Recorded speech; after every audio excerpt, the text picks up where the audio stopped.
Paper pencil academy में आज हम करेंगे क्लास 3 की NCERT की बुक का chapter number 1 where to look from. आज हम करेंगे इस चैप्टर से रिलेटेड एक वर्कशीट। हमारा फर्स्ट क्वेश्चन है, is the dotted line the line of symmetry, से यस और नो। इस क्वेश्चन के लिए सबसे पहले हमें यह समझना होगा कि लाइन ऑफ सिमेट्री होती क्या है। लाइन ऑफ सिमेट्री एक ऐसी लाइन होती है जो किसी भी फिगर या शेप को 2 इक्वल हाफ्स में डिवाइड करती है। आप कह सकते हो कि 2 इक्वल पार्ट्स में डिवाइड करती है। लाइन ऑफ सिमेट्री के लेफ्ट साइड और राइट साइड का पोर्शन एग्जैक्टली सेम होता है। आप कह सकते हो कि उसकी मिरर इमेज होता है। यहाँ पर आप देख रहे हो एक रेक्टेंगल बना है और लाइन ऑफ सिमेट्री उस रेक्टेंगल को 2 इक्वल पार्ट्स में डिवाइड कर रही है। इसी तरह से यहाँ पर बना हुआ है एक ट्रायंगल और ट्रायंगल की लाइन ऑफ सिमेट्री उस ट्रायंगल को 2 इक्वल पार्ट्स में डिवाइड कर रही है। ट्रायंगल का लेफ्ट साइड का पोर्शन उसके राइट साइड के पोर्शन से एग्जैक्टली सेम है।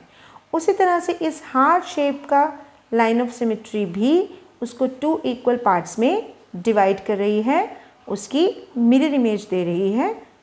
और इस फिगर के लिए आप कह सकते हो कि लाइन ऑफ सिमेट्री इसको भी एक मिरर इमेज देती है और दोनों ही साइड के पोर्शन एग्जैक्टली सेम है। इस क्वेश्चन के लिए आप कह सकते हो yes the dotted line is the line of symmetry. हम बढ़ते हैं अपने नेक्स्ट क्वेश्चन की तरफ। क्वेश्चन नंबर 2 है, draw the line of symmetry on these shapes.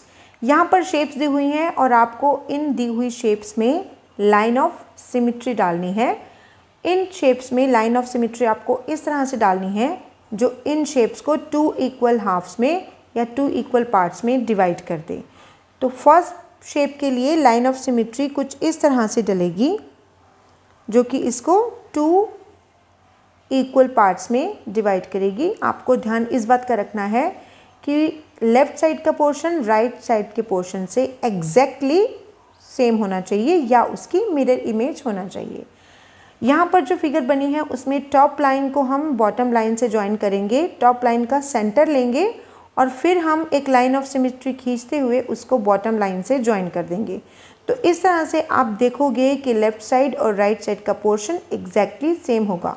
यहाँ पर हमने बनाया है एक सेमी सर्कल और इस सेमी सर्कल का सेंटर लेते हुए यहाँ पर हम इसको इस तरह से ज्वाइन करेंगे जिससे इसकी एक लाइन ऑफ सिमेट्री बन जाएगी जो इसको 2 इक्वल हाफ में डिवाइड करेगी। किसी भी चीज़ को देखने के लिए हम इस्तेमाल करते हैं अपनी आँखों का, लेकिन हमारी आँखें क्या देखती हैं ये इस बात पर डिपेंड करता है कि हम कहाँ से देखते हैं।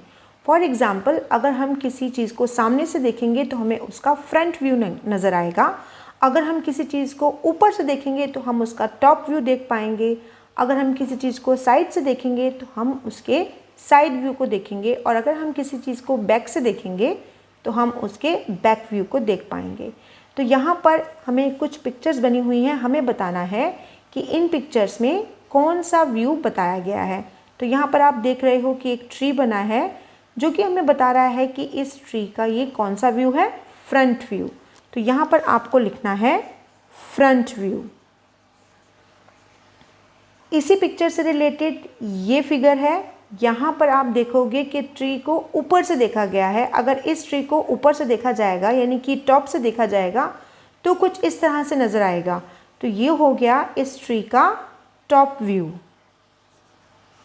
यहाँ पर बनी है एक पेंसिल और पेंसिल की लिड को ब्लैक डॉट के रूप में दिखाया गया है। ये है इस पेंसिल का टॉप व्यू। ये है पेंसिल, लेकिन ये इस पेंसिल का कौन सा व्यू है, साइड व्यू। और यहाँ पर हमने दिखाया है इस पिक्चर के अंदर आपको दिखेगा इस पेंसिल का बैक व्यू। तो आपको लिखना है बैक व्यू। सभी चीज़ों का बैक व्यू नहीं होता। कुछ चीज़ें अगर टेबल के ऊपर रखी हुई हैं तो उस समय आप उसका बैक व्यू नहीं बना पाओगे। तो 4 टाइप्स ऑफ व्यूज़ होते हैं, top view, front view, side view और बैक व्यू। ये सभी इन चीज़ों पर डिपेंड करता है कि हम किसी चीज़ को कहाँ से देख रहे हैं। क्वेश्चन नंबर 4 देखते हैं, circle the letters that are symmetrical, draw the lines of symmetry. इस क्वेश्चन के लिए हमें इंग्लिश अल्फ़ाबेट के दिए हुए सभी लेटर्स में से उन लेटर्स को सर्कल करना है जिनको हम सिमेट्रिकली 2 इक्वल पार्ट्स में डिवाइड कर सकते हैं या जिनमें हम लाइन ऑफ सिमेट्री डाल सकते हैं और साथ ही हमें उसमें लाइन ऑफ सिमेट्री ड्रॉ भी करनी है। हम देखते हैं लेटर ए को अगर हम सेंटर से डिवाइड करेंगे तो इस तरह से लेटर ए का दोनों साइड का पोर्शन एग्जैक्टली सेम होगा। तो लेटर ए में मिड से लाइन ऑफ सिमेट्री डलेगी, उसी तरह से लेटर बी में डलेगा इस तरह से लाइन ऑफ सिमेट्री जो इसको 2 इक्वल पार्ट्स में डिवाइड करेगी। लेटर सी में डलेगी इस तरह से लाइन ऑफ सिमेट्री जो इसको 2 इक्वल पार्ट्स में डिवाइड करेगी। लेटर डी में डलेगी लाइन ऑफ सिमेट्री कुछ इस तरह से जो इसको 2 इक्वल पार्ट्स में डिवाइड करेगी। लेटर ई में लाइन ऑफ सिमेट्री हम इस तरह से डालेंगे जो इसको 2 इक्वल पार्ट्स में डिवाइड करेगी, या आप कह सकते हो कि उसको मिरर इमेज देगी। तो हम इन लेटर्स को सर्कल करते जाएंगे जिनको हम लाइन ऑफ सिमेट्री डालकर 2 इक्वल पार्ट्स में डिवाइड कर सकते हैं। अब हम बढ़ते हैं लेटर एफ की तरफ। लेटर एफ में हम लाइन ऑफ सिमेट्री नहीं डाल सकते क्योंकि हम इसके ऊपर और नीचे वाले पोर्शन में बहुत डिफरेंस है। अगर किसी भी तरीके से हम लेटर एफ पर लाइन ऑफ सिमेट्री डालने की कोशिश करेंगे तो हम देखेंगे कि हम उसको 2 इक्वल पार्ट्स में डिवाइड नहीं कर सकते हैं। लेटर जी को भी हम लाइन ऑफ सिमेट्री डालकर 2 इक्वल पार्ट्स में डिवाइड नहीं कर सकते हैं। लेटर एच को हम इस तरह से लाइन ऑफ सिमेट्री डालकर एक मिरर इमेज दे सकते हैं या 2 इक्वल पार्ट्स में डिवाइड कर सकते हैं। लेटर आई को भी हम इस तरह से 2 इक्वल पार्ट्स में डिवाइड कर सकते हैं। लेटर जे पर हम लाइन ऑफ सिमेट्री अप्लाई नहीं कर सकते, हम इसको सिमेट्रिकली डिवाइड नहीं कर सकते इक्वल पार्ट्स में। तो लेटर एच और आई को हम सर्कल करेंगे। लेटर के को हम इस तरह से लाइन ऑफ सिमेट्री डालकर 2 इक्वल पार्ट्स में डिवाइड कर सकते हैं। लेटर एल के लिए हम लाइन ऑफ सिमेट्री नहीं डाल सकते। लेटर एम को हम इस तरह से मिड में लाइन ऑफ सिमेट्री डालकर 2 इक्वल पार्ट्स में डिवाइड कर सकते हैं। और लेटर एन पर हम किसी भी तरह से लाइन ऑफ सिमेट्री नहीं डाल सकते क्योंकि अगर हम इसको मिड से डालेंगे तो यहाँ पर मिरर इमेज नहीं आएगी और अगर इस तरह से डालेंगे तो भी मिरर इमेज हमारे पास नहीं आएगी। तो लेटर एन पर हम लाइन ऑफ सिमेट्री नहीं डालेंगे। लेटर ओ पर आप इस तरह से लाइन ऑफ सिमेट्री डाल सकते हो। तो इस यहाँ पर हमें लेटर के और लेटर एम और लेटर ओ ये ऐसे लेटर हैं जिनको हम सिमेट्रिकली 2 इक्वल पार्ट्स में डिवाइड कर सकते हैं। लेटर पी पर लाइन ऑफ सिमेट्री अप्लाई नहीं होगा, लेटर क्यू पर भी नहीं, लेटर आर पर भी नहीं, लेटर एस पर भी हम लाइन ऑफ सिमेट्री नहीं डाल सकते हैं। लेटर टी पर भी लाइन ऑफ सिमेट्री का रूल फॉलो नहीं होगा। लेटर यू को इस तरह से सेंटर पर आप 2 इक्वल पार्ट्स में डिवाइड कर सकते हो, same as it is letter V. Letter W पर इस तरह से लाइन ऑफ सिमेट्री डाली जा सकती है और लेटर एक्स पर इस तरह से। लेटर वाई पर इस तरह से आप लाइन ऑफ सिमेट्री डाल सकते हो और लेटर जी पर आप लाइन ऑफ सिमेट्री का रूल फॉलो नहीं कर सकते हो। तो यहाँ पर हमें सर्कल करना पड़ेगा letter U, V, W, X and Y.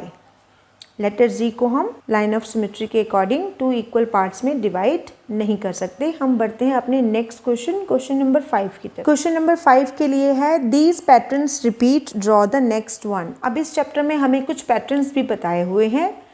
तो कुछ पैटर्न्स ऐसे होते हैं जो रिपीट होते हैं।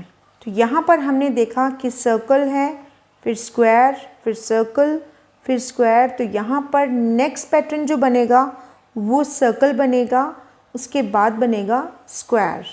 आप इसी क्वेश्चन का बी पार्ट देखेंगे। यहाँ पर एक ट्रायंगल बना है, फिर यहाँ पर भी ट्रायंगल बना है मगर इस ट्रायंगल का बिल्कुल रिवर्स है। उसी तरह से फिर एक ट्रायंगल बना है। तो अब हम यहाँ पर एक रिवर्स ट्रायंगल बनाएंगे और फिर एक स्ट्रेट ट्रायंगल, देन फिर रिवर्स ट्रायंगल। तो इस तरह से हम इस पैटर्न को कंप्लीट करेंगे। इस पिक्चर के लिए यहाँ पर 2 सर्कल बने हैं लेकिन कलर हमने एक सर्कल में किया है और फिर 2 रेक्टेंगल हैं, फिर 2 सर्कल हैं। तो क्या आना चाहिए, अब एक और रेक्टेंगल आएगा and then 2 circle and then 2 rectangles. तो इस तरह से बच्चों को ऑब्जर्वेशन के थ्रू पैटर्न को समझते हुए इसको कंप्लीट करना है। क्वेश्चन नंबर 6 है these patterns keep increasing, draw the next one. Question number 6 में बताया गया है कि कुछ पैटर्न ऐसे दिए जाते हैं जो इंक्रीज होते हैं, बढ़ते हैं। ठीक है, तो हमें बढ़ते हुए क्रम में ही उन पैटर्न्स को कंप्लीट करना है। जैसे फर्स्ट पैटर्न के लिए आप देखोगे कि 3 डॉट हैं, फिर डॉट इंक्रीज हो गए, 1 डॉट दोनों साइड इंक्रीज हो गया। आफ्टर दैट फिर 1 डॉट दोनों साइड इंक्रीज हो गया। अब यहाँ पर हम जो पैटर्न बनाएंगे तो वहाँ पर हमें 1 डॉट फिर से इंक्रीज कर देना है। जैसे कि यहाँ पर है 1 2 3 4 डॉट्स, तो हम बनाएंगे 5 डॉट्स, 1 2 3 4 5। और यहाँ पर हमारे पास हैं 3 डॉट, तो हम बनाएंगे 4 डॉट, 1 2 3 4। तो इस तरह से ऑब्जर्वेशन और काउंटिंग के थ्रू हम यहाँ पर अपने पैटर्न को कंप्लीट करेंगे। 1 स्क्वायर, 2 स्क्वायर, 3 स्क्वायर, 4 स्क्वायर, और अब हम यहाँ पर 5 स्क्वायर्स बनाएंगे। तो इस तरह से हम यहाँ पैटर्न को इंक्रीजिंग ऑर्डर में लेकर जा रहे हैं। यहाँ पे सर्कल है, फिर सर्कल में के ऊपर एक और सर्कल है, यहाँ पर सर्कल की काउंटिंग बढ़कर 3 हो गई है, यहाँ पर सर्कल हमारे पास 4 हो गए हैं, और अब हम यहाँ पर 5 सर्कल बनाएंगे, 1 2 3 4 5। तो इस तरह से हम यहाँ पर 5 सर्कल बनाएंगे। इस तरह के क्वेश्चंस आप बच्चों को सॉल्व करने के लिए दे सकते हैं। क्वेश्चन नंबर 7 है, some patterns find their rules in direction and repetition, find the next. इस क्वेश्चन के लिए कुछ पैटर्न ऐसे होते हैं जो कि अपनी डायरेक्शन और अपने पैटर्न को रिपीट करते हैं। जैसे कि आप यहाँ पर देख रहे हो, फॉर एग्जाम्पल यहाँ पर आपने देखा सेमी सर्कल, फिर सेमी सर्कल की डायरेक्शन राइट की तरफ चली गई है, सेमी सर्कल डाउन आया, फिर सेमी सर्कल लेफ्ट साइड चला गया, अब सेमी सर्कल अगेन फिर स्ट्रेट हो गया। तो अब यहाँ पर सेमी सर्कल कुछ की डायरेक्शन कुछ इस तरह से रहेगी, राइट की तरफ आएगा।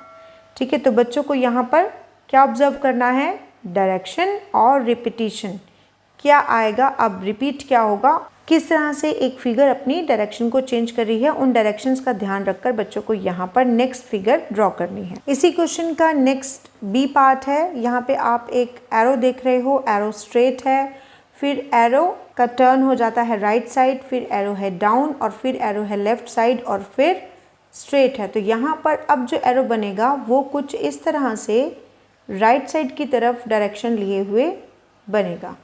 तो इस तरह से आप बच्चों को क्वेश्चन सोल्व करने के लिए दीजिए, उनकी ऑब्जर्वेशन और अंडरस्टैंडिंग दोनों में इंक्रीमेंट देखने को मिलेगा। क्वेश्चन नंबर 8 है, right the next 2 numbers for each. यहाँ पर हमें कुछ नंबर्स के पैटर्न दिए हैं। हमने फिगर और शेप्स के साथ तो बच्चों को पैटर्न सिखाए, अब हम नंबर्स के ऊपर वर्क करेंगे। बच्चों को नंबर्स को देखना है, समझना है, और फिर उसके बाद आने वाले 2 नंबर्स को लिखना है। यहाँ पे है 1 2 4 8 16। तो आप ऑब्जर्व करोगे कि यहाँ पर नंबर को 2 से मल्टीप्लाई किया हुआ है। 1 को 2 से मल्टीप्लाई करेंगे 2 आएगा, 2 को हम 2 से मल्टीप्लाई करेंगे 4 आएगा। या आप कह सकते हो कि हर नंबर का डबल नंबर उसके नेक्स्ट पैटर्न में दिया गया है। 8 का डबल आएगा 16। उसी तरह से 16 को अगर हम 2 से मल्टीप्लाई करेंगे तो आएगा 32, और 32 को अगर हम 2 से मल्टीप्लाई करेंगे तो आएगा 64। बी पार्ट के लिए दिया हुआ है 100, 80, 60, 40। हमने 20 नंबर्स यहाँ पर स्किप किए हैं, तो अब 40 के बाद आएगा 20 और फिर आएगा 0। सी पार्ट के लिए 10, 11, 13, 16, 20।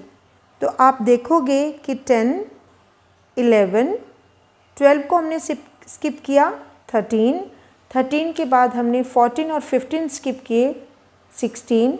फिर हमने 3 नंबर स्किप किए, 17, 18, 19, और हमने यहाँ लिखा 20। अब 20 के बाद हमने 4 नंबर स्किप करने हैं, 21, 22, 23, 24, और हम यहाँ लिखेंगे 25। और 25 के बाद जब हम नेक्स्ट नंबर लिखेंगे तो उसके लिए हमें 5 नंबर स्किप करने हैं, 26, 27, 28, 29, 30, और हम यहाँ लिखेंगे 31। डी पार्ट के लिए देखेंगे 107, 114, 121, 128, 135। अगर आप ऑब्जर्व करोगे तो यहाँ पर 7 का टेबल आपको नज़र आएगा। तो बस इसी तरह से आपको यहाँ पर 7 का टेबल लिख लेना है। बच्चों को समझाने के लिए बहुत ही सिंपल मेथड है। तो 7 5 जा 35, 7 6 जा कितना होता है 42, तो बस 142 लिखना पड़ेगा। 7 7 जा 49, तो 149।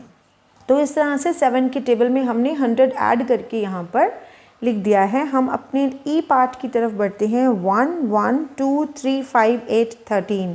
तो यहाँ पे आप क्या ऑब्जर्व करोगे कि हमने 1 में 1 प्लस किया 2 आया, फिर हमने 1 और 2 को प्लस किया 3 आया, फिर हमने 3 और 2 को प्लस किया तो हमारे पास आंसर आया 5। अगेन हम 5 और 3 को ऐड करेंगे तो आएगा 8, फिर 8 और 5 को ऐड करेंगे तो आंसर आएगा 13, फिर 13 और 8 को हम ऐड करेंगे तो हमारे पास आंसर आएगा 21, और फिर हम 21 और 13 को ऐड करेंगे तो हमारे पास आंसर आएगा 34। उम्मीद है आज का यह वीडियो आपके लिए हेल्पफुल रहा होगा। बुक के क्वेश्चंस के साथ साथ बच्चों के लिए कुछ एक्स्ट्रा वर्कशीट कराना भी बहुत ही ज़्यादा बेनिफिशियल होता है। बने रहिए इसी तरह से पेपर पेंसिल एकेडमी के साथ। आज के इस वीडियो को अपना समय देने के लिए आपका बहुत बहुत धन्यवाद।